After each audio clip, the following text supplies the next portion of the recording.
السلام عليكم ورحمة الله تعالى وبركاته كسو دوادا مقال كلو عصب مقال كان ما سيدا التايتل كي ثمنا الكبات كسو أركتي وحن رياكشن كبحنينا مركلة تشبلي والرياكشن كان لبادين تشبلي كبحنينو مقال كان وحاويا Do all Muslims think the same مسلمين كل جود سكسي ما هو ذا فكرة بلانيجنا هذا سؤالها لو يدين دونه يصير يوجد جواب دونان يفكر ذا أي كل دونان كله ونيجنا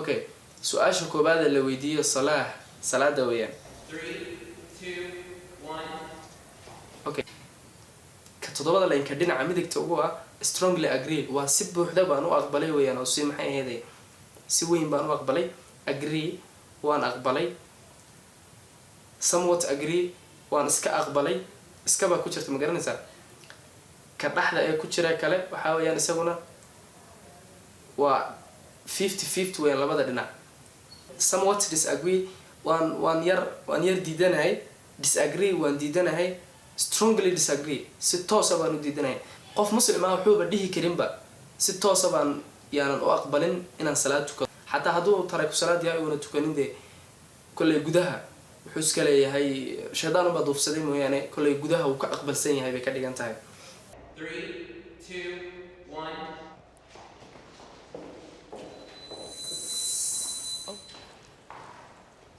saddex gabdhood waxay mareen qaybta strongly agree shanta salaadood waan tukana maalintii badanash kay labana somewhat agree waan aqbalnay boqolkiiba 25 weeyaan macnaheedu gudaha waan ka aqbalsanahay laakiin ma tukanaba yaanu qaatay aniga ma tukano baanu qaatay la siit okay marka meesha la soo istaago qof kasta uu dhinacu heerka uu ka taagan yahay waxaan la weydiiyay uu istaago su'aalo la isweydiinayaa iyaga maxay heedayaa ياس أفكارتي متكست صوت حاجة نستاجي حاس أفكارتها سال سويدار سنة. عارفين هذا. Wish I was there with you guys. نبيل. نكن نبيلة جرك وين حاجة دبت تاجي نحولي وحان تعلان لها إن حاجة إذا نتشوفه دوارنا وقف كستو مسلم ما أنت مسلم ما شيء جاني إيمان له. هي ده هدونا حتى صلاة وكتجا حولي هذه مرة بتكني. Like it's honestly it just gets really hard. Like it's just 5 times a day and it's like spread throughout the day. We all live like young professional lives and it gets kind of in the way. If I could quantify it, I'm averaging about 3 out of 5 prayers. I think I will find myself in prayer more when I'm in desperation. It's not something that's subjective. I know we should be all praying. صاحبك يقولي كان قعنت أقول الله بنتهاي ما أنتي صدق حلا ملها سنتو كذا ولي بس الله وحنا محيي دوتو كذا مركع عن depression أم كتشرو يعني ورسنا هي مركسنا هي عرفتيني أنا دوتو كنت دونتو.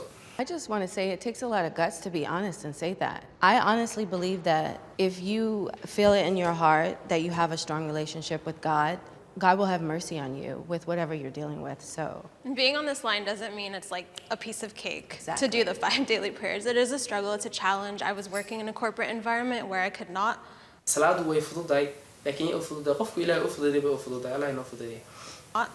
comfortably find a space, so I'd have to go pray in the car or in the parking lot. So it is a challenge, but yeah. Islam promotes violence. Islam promotes violence. معناه إسلامكم مشكلته دبات يو سماء يو كوريا. إسلامكم مشكلته دبات يو سماء يو كوريا. 3, 2, 1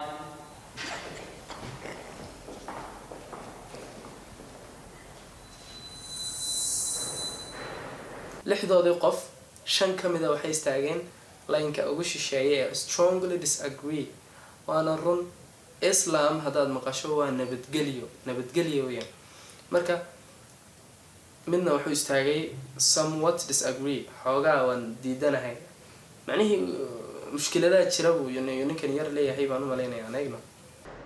We're not allowed to cut down trees during war. We're not allowed to hurt children and mothers. We're not allowed to hurt our own prisoners. xusna waxay tiri leenooguma talagelin inaan geedo inaan ku goyno wadada inaan maxaabiista dhibno maxay ahaydeen leenooma ogola caruurta iyo hooyooyinka sidoo kale inaan dhibaatayno leenooma ogola diintu inooma ogola. And when people associate terrorism, something so disgusting with Islam, it hurts me because ISIS targets Muslims more than they target anybody else. waxay tiri ISIS targets Muslims more than anyone else. inagoona linoo ogolayn inaan wadada geed ku goyno macnihii violence kale oo muslimiinta loogu talagalay inay sameeyaan ma jirto saasaa maxay ahaydee saasay gabadhaasi leedahay Anybody else. And in the age of Google, there's no excuse. Like, if you don't know that Islam means peace, Islam means surrender, being a Muslim is one who submits their will to God, how is that violent? Like, At the end of the day, I feel like media is the one that has that hand and that stronghold, causing folks to be that way or think that way. I guess I literally listened to the prompts, does Islam promote violence? And I'm only speaking not from my personal perspective, but just from trying to understand how discussions about this religion can be used to defame it, to justify terrorism per se. When somebody says, and for the record, kill a non-believer, let's acknowledge that sentence. And if we're going to reach a wiilku sababtu somewhat disagree sababtu u tagay waxay tahay wuxuu ka sheeganayaa qofka maxay kaafirka in la dilo taasuu kasoo horjeedaa iyo maxay sababtu xagga u istaagay taa weeyaan reach a conclusion and a solution with somebody who does think this way of us and our faith, we need to understand their argument thoroughly. But I, I think that- disagree with what you just said. Please. I really do, because I read the Quran every day as a practice. And not once in 2019 have I yet gotten to a verse about violence. All of them about mercy of God, turn to God, God is with you. gabadhan waxay tiri quraanka mar kasta waan aqriyaa oo practice ahaan baan u aqriyaa waan bartaa quraanka aan aqrinayo baranayo inaan ku arko raxmad iyo naxariis iyo aayad ka sheekeynaysa mooyaane weli kuma arag wax dhibaato iyo ka sheekeynaya maxay ahayd aayado dhibaato ka sheekeynaya mana arag biladay. To me, Are that's you an denying the emotional verses? connection. Okay, I understand. That is an emotional connection to my Creator. Sure. And I'm not going to allow anybody to take that away. I'll take what the sentence, the statement that you Please. gave, kill the non-believers. At the time of the Holy Prophet, the Muslims were endangered. They were the Correct. minority, right? That's what I'm saying. So, but But- it doesn't necessarily mean that because we are in danger that whenever there's a non-believer, we kill them. What non-believer refers to are like the Meccans or like the people that were actively going against Muslims and Right. trying Sure. to harm Plotting us to and kill stuff. them. And I wanted this healthy Okay. discourse. Yes, and because I I agree dwell with you. upon that other perspective.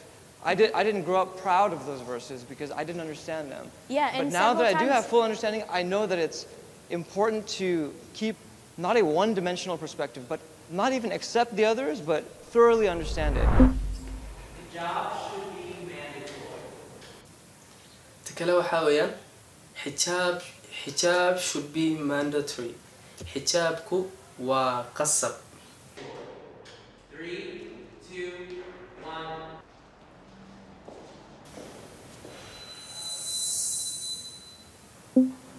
I have strong feelings. I just feel like u fiirso xijaabku waa waajib weeye waa qasab weeye in la xidho in la is asturo waa qasab intooda ugu badan qof strongly agree qof tagay ma jiro gabadhan hadda waxay istaagtay xagga ugu dambeysa no xijaabku waa qasab weeye xijaabku waa qasab xijaabku ma aha wax lagu ii sheegay wax laga wada xaajoonaya ma aha aayadan oo quraan ah kusoo degtay xijaab marka anagna hada kolley fikrad qaldan in laga dhaadhiciyay baa laga yaabaa it's a woman's right to cover if she wants to. And to tell a woman what to do with her body is totally against our Islamic principles. So gabadhna in loo sheego waxa ay jidhkeeda ku sameynayso oo la amro waa khalad waa sida ay iyadu leedahay ma aha khalad ma aha waa in loo sheega xaqa in loo sheego weeyaan xaqu waxa weeyaan ay hadda tirada tattoo baan samaysani aniga ikhtiyaarka iskale aniga xaq u leeyahay jirkayga waxaan doono ku sameeyo uma lihi xaraam weeyaan aayadan oo quraana baad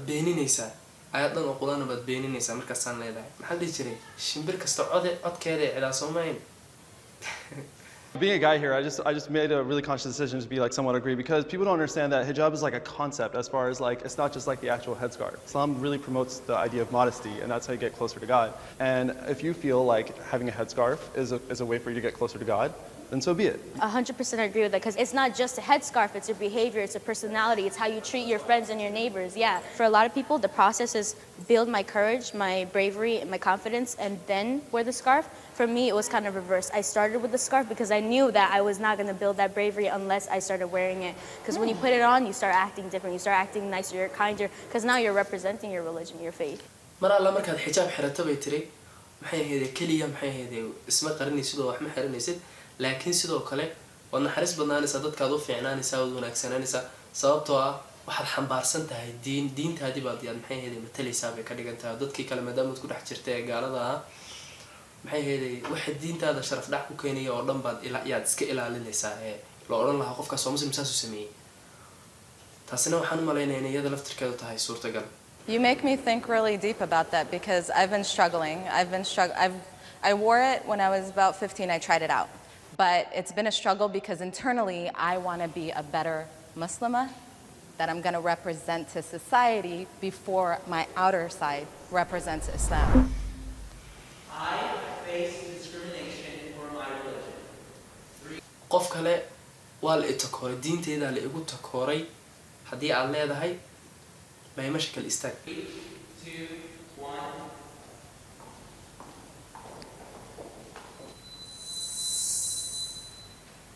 kulligood horta way wada aqbaleen oo waxay dhaheen kulligana waana la takooray hal nin oo xoogaa aqbalay oo yidhi xoogaa waa la itakooray mooyaane shantooda kale waxay mareen qaybta totally waana la takooray totally waana lagu takooray diinta anigna waxay ka leeyihiin iyo sababtiisa u leeyihiin.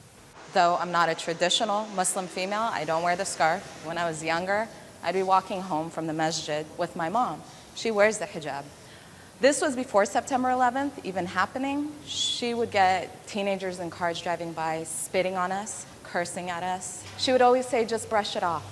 When you show that you're a Muslim, waxay tiri anoo yar oo maxay ahayd hooyadii la socda xijaab iyo xamal xiran jiray laakiin anoo yar oo hooyadii la socda waxaana lagu sameyn jiray bay tiri isheegay anoo xagga masaajidka ka soo socono hooyo iyada xijaab ku xiran oo sidii saxdeed u labisan ba kuwa gawaarida wata ee na ag maraya wayna candhuufayn jireen wayna caayi jireen weliba inta ka horeysa qaraxii 9/11 inaad garanaysana waa laga yaabaa oo dadka inta badan way ogyihiin laakiin waxay ahayd 2001 bishii September 11 qarax lagu beegsaday magaalada New York ee wadanka Mareykanka way ka dambeeyeen al-Qaacida marka qaraxa ka hor bay ahayd marka nala takoori jiray ee ay sheegay candhuuftana lagu tufi jiray ee maxay ahayd nala caayi jiray iyagoo anagoo lugeynayna iyagoo dadka iyagoo gawaari saaran bitay gabadho.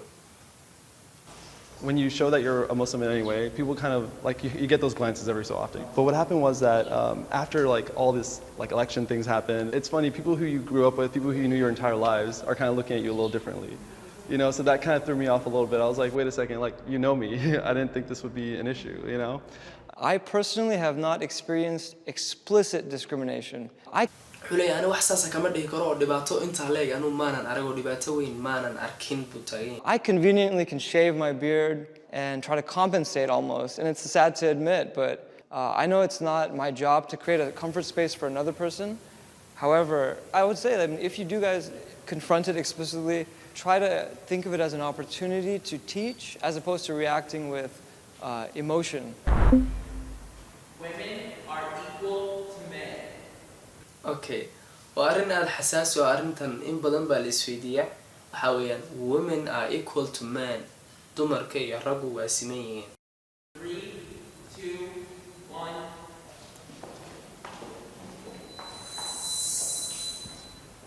I'm gonna somewhat change mine.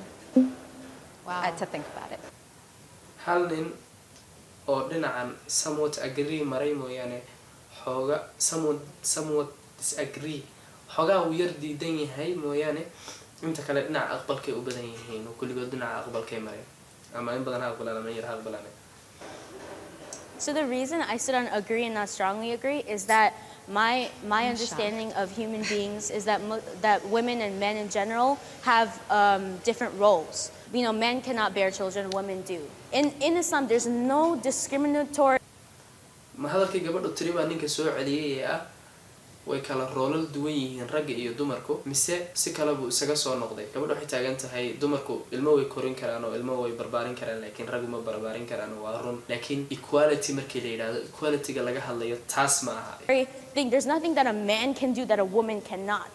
And I don't have to prove otherwise except to cite in the Quran when Allah addresses us believing men and believing women. Same level.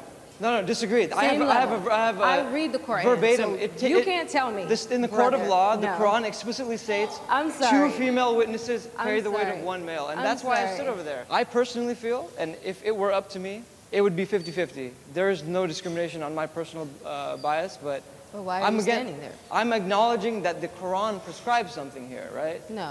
In Islam, we do get equal opportunities. Scientifically, no, we're not equal.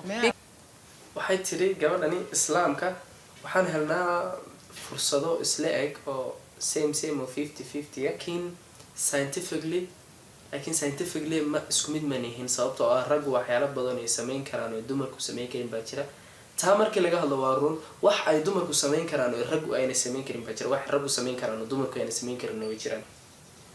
That's it. Because men can do things physically that we can't do.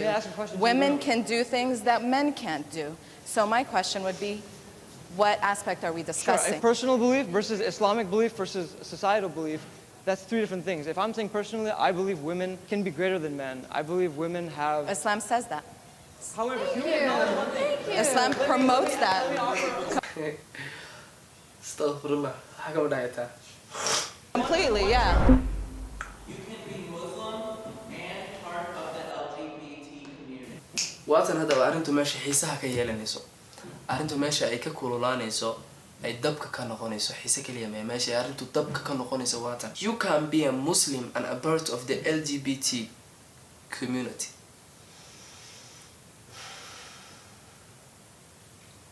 No, you can't. ma noqon kartid muslimna waad ahaan kartaa LGBTQ community-na waad ka mid noqoni arrintaasi laba arrimood oo isu imanaya ma aha arqoomkiiba waad ka tagtay qoomuluud baad aadi LGBTQ qoomuluud weeyaan ummadda muslimiinta had joogtana waayo ummadda nabi maxamed sallallahu alayhi wasallam ee ummadiiba waad ka tagtay maxaa anagno waxay dhahaan anagno kale 3, 2, 1.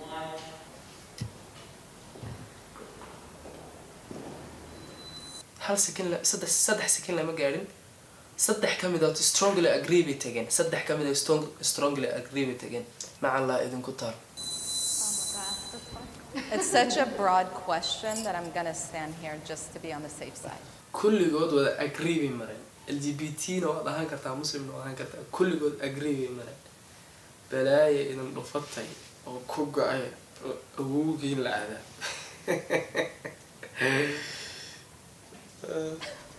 I'm a contradictory human being. I pray with one hand and commit sin with the other. So I'm not in a position to be able to tell somebody that they're excluded from a whole faith. Okay, anu bini aadan baan ahay gacanna waan ku dambaabi gacanna khayr baan ku sameyn gacanna waan ku ducaysan waan ku tukani gacanta kalena dhibaataan ku galaya bini aadan baan ahay waan iska khalad badanahay buu yidhi qofna uma sheegayo qofna ma dhahayo ii sheegay diinta ka baxaya diinta soo galaya diinta uu haysanayo qofna anu kuma ataagaraynayo kuma qabsanayo. If perhaps their faith in God is stronger than mine. iimaankooda waxaa laga yaabaaba inuu aniga kayga ka weyn yahay uu taagan yahay. Okay, so you can be anything and be a Muslim, but I guess the reason I'm standing here is because Islam is a lot about the progression of the human race and about what is natural and what is not. Islam doesn't necessarily support like the lifestyle of the LGBT community. However, they do support them as human beings, and that is something like it's something that I've struggled with because they have my 100% love and support. I take a bullet for anybody. I don't care what their sexual orientation is. wax laga jiro raacado weeyaan wallahi taageero xataa ma ka heli karo qofkaas oo kale taageero xataa ma ka heli karo because ixtiraamkii bini'aadantinimo uu leeyahay oo bini'aadan weeyaan laakiin qof ummadaba ka tegayo ummad kale saad u taageeraysid waa maxay qofka taageeraysid jeceshahay 100% love aad siinayso qof hadduu yahay ka waran hadda tiraada ka waran fircoon baan taageero siinay kuna adduunka hadda nagu qabsanayaan wallahi. Orientation is my best friend. He's gay, and we've had these conversations before. And saaxiibkayga ugu aan nagu jecelahay aan isugu jecelnahay aan isugu wanaagsanahay waa gay. orientation is my best friend, he's gay, and we've had these conversations before. And سؤال من السويدية والله سؤال السويدية waxay tahay dumarkan ajnabiga ah Soomaalida ahayna dadka kale maxay ku jeclaadeen rag gayga inay la saaxiibaan taasaan anu markasta maskaxdayda Soomaaliya inna lillahi relafti intii muslimka Allah idin soo halmay he's told me that, you know what, Husna, I love you for you. I love you for everything that we've been through together. I don't care what it is that you stand for, and that's, you know, it's really comforting to know that you don't have to support a lifestyle to support a human being, to love a human being, and to love people unconditionally. I love what you said. I don't care what you stand for. You don't care what big thing to I don't care what big thing to kula. waxaan soo wada marnay baa ka weyn waxa tahay wax igama gelin bla bla bla. Yeah, and that's why I'm here, because the prompt was, can you be LGBTQ and Muslim? And yes, you can be anything and Muslim. If we're going to get into the logistics of lifestyle practices and the core of scripture, yes, there are different lifestyles or things that are asked for in scripture, but there's nothing that says they are not welcome in the faith, they are not welcome in our houses of worship, they cannot pray, they cannot stand beside us, they don't fast. They are people. It's very hard, I would say, to be a Muslim and, you know, part of the community. I agree with you. Beautiful statement. I am American. waxaan ahay American. I am American. waxaan ahay American. Okay. haddaad tahayna dee xaggaasa tegi haddaadan ahayna dee waad ka soo tegi taas wax weyn maaha 3, 2, 1. I swear I'm not trying to make this controversial, but I somewhat disagree because I'm first Afghan. Then I would say I'm American. Okay. marka ugu horeysa jiritaankaaga hadiidan first of all I'm Afghanistan baan ahay batiri marka ugu horeysa uma diiday jiritaankayga kadib baan American noqonay. So I do identify as Syrian first. And so what is America? So for me, that identity, because I grew up not feeling like a minority. And I was always proud American. I didn't talk about my Syrian heritage. I wasn't familiar with it. And then the last decade, it was like, whoa, I kind of whitewashed my history to be the proud American, to fit in. And everyone was like, if you took off your scarf, you'd be just another white girl. It's just, there's a battle. Like, I'm proud American, but it's like, what does American mean right now? With everything that's happening. As a Muslim who just happens to be black in America, I've never not known this to be my country, because that's what this country was founded on. That's my being able to be who you are, having the freedom to be that and not feel persecuted. And so, yeah, that's how I live my life, and I'm not going to let anybody force me or talk me into thinking differently. So who wants to have coffee and continue this conversation? Yeah, let's go to Starbucks. I love how you always bring up another side to it. It's great. meeshan cashir baan ka baranayna cashirkaan ka baranayna muxuu yahay bulshadeena Soomaaliyeed maanta sidaan aan nahay haddaan ku sii socono berri dadkan oo kale way na soo gaareen dadkan oo kale way soo buuxsamayaan dadkan oo kale aan wada noqonayna marka Ilaahay naga ilaaliye in la ilaaliyo qurux badan qof muslim ah inuu dhaho muslimna waa noqonay LGBT community-na waan ka qayb gali waana support gareynayna qof muslim ah yiraahdo wallahi dhibaatadeeda leedahay waxaan rajeynayaa in laga digtoonaado muuqaalkeena maanta intaas ku egyahay muuqaalka ma filanin inuu sidan noqonayo laakiin waa uu noqday waxyaalo kale inay ka soo baxayaan baan moodaya marka Jubilee garan maayo waxaan ka dhaho fikradaada waxaad igula wadaagi kartaa commentiga wixii talo iyo tusaale dhammaan social media-hayga hoostay ku taxayeen aad baad mahadsantahay muuqaalka daawashadiisa taageeradaadana aad baad ugu mahadsantahay waad taageertay hadda muuqaalka intaad bilowda aad dhamaysay marka taageerada aad baad u mahadsantahay muuqaalo noocan oo kale haddaad jeceshahay inaad aragto iyona ku dhaafin channelkani subscribe saar mar dambe inayna iska soo hor muuqanin baa laga yaabaa notificationka furo muuqaalka like saar muuqaalkan muuqaalo lamid ah insha allahu tacaala waan soo badinaynaa muuqaalo kaloo cajiibana waan soo wadnaa muuqaalkan muuqaalo lamid inta ku kulmi doono peace out